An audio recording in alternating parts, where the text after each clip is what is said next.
maka gugurkan kes kepada Datuk Seri Zahid.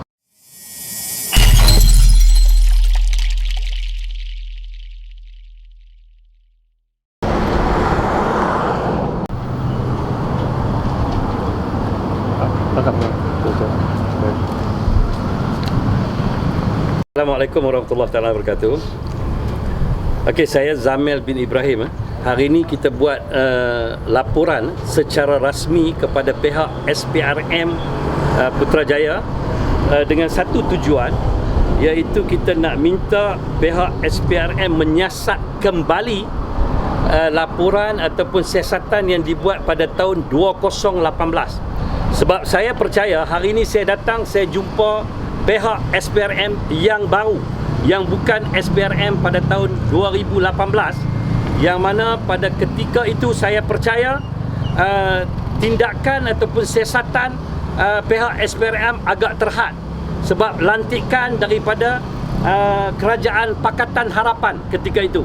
Jadi, dan saya percaya ketika itu pada tahun 2018 SPRM juga telah siasat nama-nama yang disebut oleh seorang saksi dalam kes pembicaraan Datuk Zahid 2-3 hari yang lalu, apabila seorang saksi yang ke-17, tak silap saya, nama Mr. David, menyatakan ada senarai nama yang disebut dikatakan memberi dana politik kepada Datuk Zahid. Pun dia cakap dana politik, perkara yang sama. Dan senarai yang disebut, iaitu beberapa nama, hampir 6 ke 7 nama, juga dia katakan bagi dana politik. Jadi persoalan saya hari ini di pejabat SPRM, kalau Datuk Zahid dikatakan dana politik, 6-7 orang ini pun juga dikatakan dana politik, kenapa tidak dakwa 6 orang ini, dakwa Datuk Zahid sahaja? Jadi saya hari ini saya nak minta Peguam Negara, kalau nak teruskan juga kes kepada Datuk Seri Zahid, kes kepada 6 orang ini termasuk Tan Sri Muhyiddin Yassin juga wajib dikenakan tindakan. Makna kata kena ada pendakwaan kepada 6 orang tersebut. Walaupun pada ketika itu 2018 tidak dakwa mereka, hari ini kita minta Peguam Negara dakwa ke-6 mereka ini. Nama yang senarai. Berapa nama yang disenaraikan saya nak sebut pun bukan jadi rahsia umum lagi. Dakwa mereka, jangan dakwa pendakwaan terpilih kepada Datuk Seri Zahid. Kalau nak dakwa Zahid ataupun nak teruskan kepada Datuk Zahid, dakwa mereka. Kalau rasa ini mereka nafikan ataupun mereka kata dana politik, begitu juga saksi yang sama menyatakan dana politik kepada Datuk Seri Zahid, maka gugurkan kes kepada Datuk Seri Zahid. Kalau tidak gugur, saya nak katakan Peguam Negara telah membawa badan kehakiman ke negara ketiga, iaitu dunia ketiga, negara Afrika. Ini tak adil. Sebagai rakyat Malaysia, saya nampak ini tidak adil jika tidak mendakwa ke-6 nama yang dikatakan oleh saksi tersebut.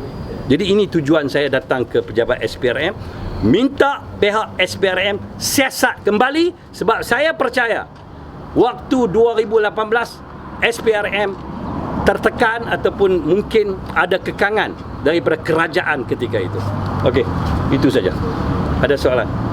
Okey, Muhyiddin Yassin dah buat statement. Dia kata dia bercuti ketika itu, jadi mustahil dia ada terima duit tersebut. Okey. Dan kemudian Tun Mahathir pula buat statement mengatakan Muhyiddin tak serah duit tu pada parti. Jadi untuk itu saya minta penafian demi penafian. Hari ini saya dipahamkan, Hanifah Aman pun menafi. Jadi untuk memudahkan nafi tak nafi, pihak SPRM wajib panggil senarai nama yang disebut oleh saksi tersebut. Kalau di sini kita minta, kalau saksi itu berbohong di mahkamah, satu tindakan harus diambil. Jadi kita minta, sebagai kita tidak tahu, kerana itu kita datang di sini. Jadi untuk minta pihak SPRM nak nafi, saya boleh nafi, panggil nama-nama yang disebut untuk pihak SPRM siasat dengan lebih baik. Okey. Okey. Dan saya minta, ini serius saya minta Peguam Negara tolong tengok perkara ini.